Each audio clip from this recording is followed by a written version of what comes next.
l'extrême droite est à la fois l'appauvrissement des Français et le déclassement de notre pays. Je dissous donc ce soir l'Assemblée nationale.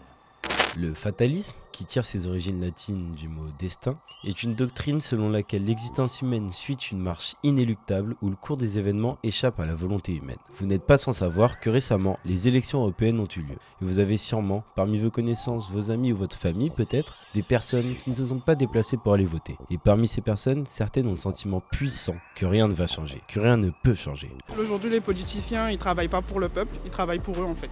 Et je pense que tant que ça changera pas, on votera pour qui on veut, ça sera toujours la même chose. Ces personnes-là constituent la face visible du fatalisme politique, la pointe d'un problème plus large, comme la parfaite personnification d'un problème sociétal qui ne date pas de ces élections. Les non-votants représentent presque 49% à ces élections européennes et ne varient que très peu du taux d'abstention de celle de 2019. C'est la participation la plus élevée depuis 1994 et le 4e meilleur score depuis les premières élections européennes en 1979.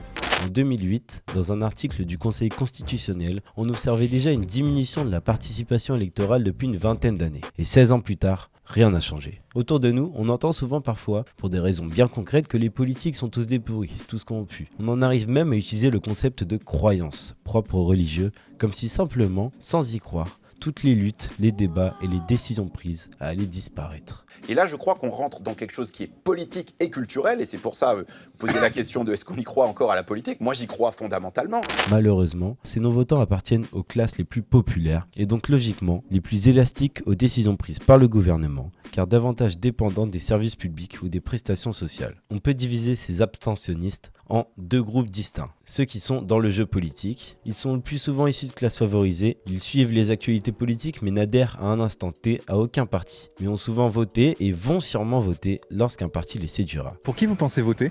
Je sais pas. Vous n'avez pas encore réfléchi à la question ? Ah si, j'ai réfléchi à la question. Alors, qui vous intéresse ? Personne. C'est vrai ? Ouais. Le second groupe concentre les abstentionnistes hors du jeu politique. Ils se distinguent par un retrait de la politique et par une certaine apathie. On les retrouve en plus grand nombre au sein des couches populaires, disposant d'un faible niveau d'instruction, parmi des catégories en difficulté d'insertion sociale, ainsi que dans les populations urbaines. Je ne me sens pas légitime de voter, sachant que je ne me suis pas du tout renseigné sur les programmes des uns, des autres. Le sentiment de vote inutile et d'impuissance des candidats se retrouve parmi ces deux catégories. La logique assez pragmatique, selon laquelle le monde ne s'intéresse pas à moi, donc je ne m'intéresse pas à lui, illustre très bien la problématique face à laquelle se retrouvent les non-votants. Lorsque l'on interroge les 18-24 ans, beaucoup pensent qu'aucun candidat ne défend leurs idées, que ces élections ne changeront rien, qu'ils se sentent mal représentés par les députés, notamment à cause de la grande liste des partis politiques qui diminue marginalement l'information politique générale.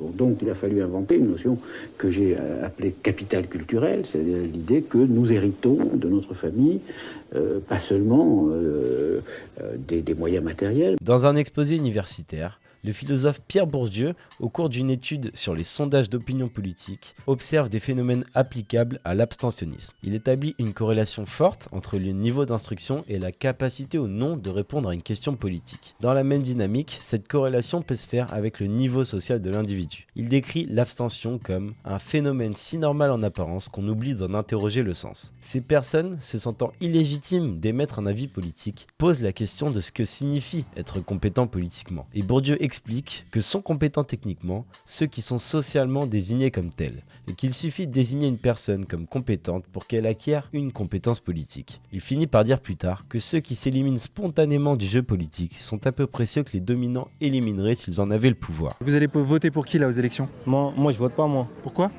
Non, moi je suis un rasta, moi je vote pas moi. Ah oui ? Ouais. Ça sert à rien ?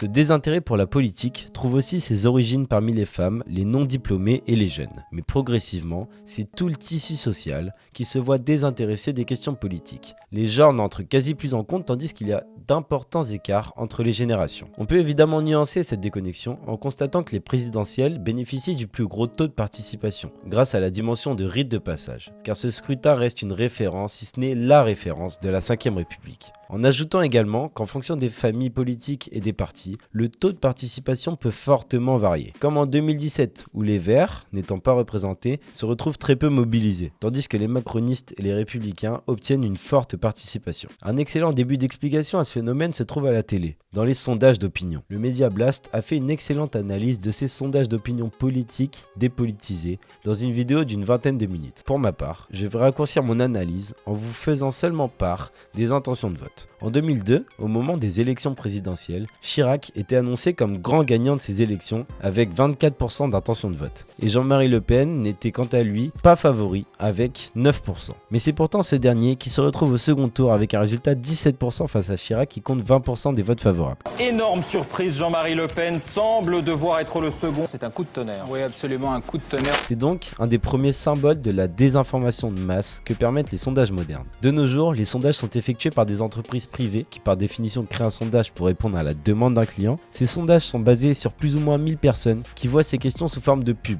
de pop-up. Des questions qui, soit dit en passant, sont généralement très orientées vers un camp politique. Ces résultats sur un petit groupe de personnes, donc, sont sujets à réévaluation des données par les sondeurs, qui suppose que certains n'ont pas osé répondre sur tel ou tel sujet par honte. C'est ce genre d'études assez rudimentaires qu'a mené Jérôme Fourquet, patron de l'Institut d'études d'opinion et marketing, pour estimer sur les plateaux Éric Zemmour à 16,5% d'intention de vote, justifiant ainsi sa surmédiatisation. David, je peux vous dire pourquoi, je peux vous dire pourquoi ils se foutent pas des sondages, les gens. Vous vous rendez pas compte de l'importance de ce sondage. Pourquoi ce sondage, il est très important. Éric Zemmour, il a 17%. Tandis qu'après le dépouillage, ce dernier a uniquement fait le score de 7%. Ces sondages sont dangereux, certes pour la démocratie, mais expliquent également le choix des non-votants qui ne savent pas, et à juste titre, que croire et qui croire dans les médias. Pour appuyer mon propos, je peux parler des dépenses de l'Élysée entre 2014 et 2016 qui s'élevaient à 53 520 €, afin de pas vraiment comprendre les attentes politiques des Français, mais plutôt de les questionner sur leur image de Manuel Valls en tant que personnalité, afin logiquement d'améliorer cette image grâce à la communication et non à la réponse aux attentes concrètes. Plus largement, le paysage médiatique français favorise la culture de l'instant, au détriment de la véritable information. Ainsi, un jeune a plus de chances de donner son avis sur la sympathie de Gabriel Attal plutôt que d'en fournir un, qu'il soit positif ou négatif, sur ses prises de position en termes d'éducation. On m'a dit que Valérie était là, et donc je suis venu d'abord pour voir Valérie, on passe beaucoup de temps ensemble en ce moment. Vous êtes un peu inséparables, oui. Les médias dominants dictent le ton des débats politiques, parfois, voire régulièrement, au détriment des problèmes majeurs, mais au profit de l'audience, des extraits viraux, de la culture de l'instant. Je précise que tout le public, quasiment 80% du public, est acquis à votre cause, sont des insoumis.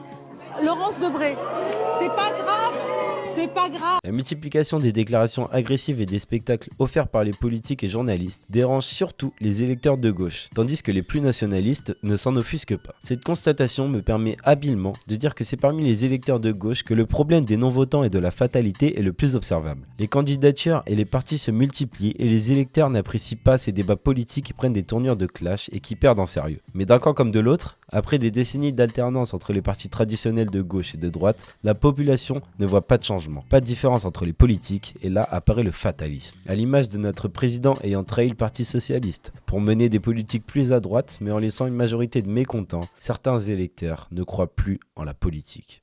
De manière moins évidente, on peut observer une individualisation de la population qui dépolitise les individus qui pour autant continuent de s'engager dans des mouvements associatifs, dans l'environnement ou dans l'égalité homme-femme. Le président Emmanuel Macron a annoncé dimanche 9 juin la dissolution de l'Assemblée nationale. Cela entraîne donc une élection de députés pour reconstituer cette assemblée. C'est le moment pour les opposants au Rassemblement national, jugés très dangereux pour beaucoup, de faire front commun et de mobiliser le plus de moyens pour gagner des voix. Et c'est aussi le moment pour les électeurs potentiels de se mobiliser pour ce qu'ils trouvent souhaitable pour la France. J'ai donc évidemment toutes les raisons de vous dire, dimanche 30 juin 2024, allez voter.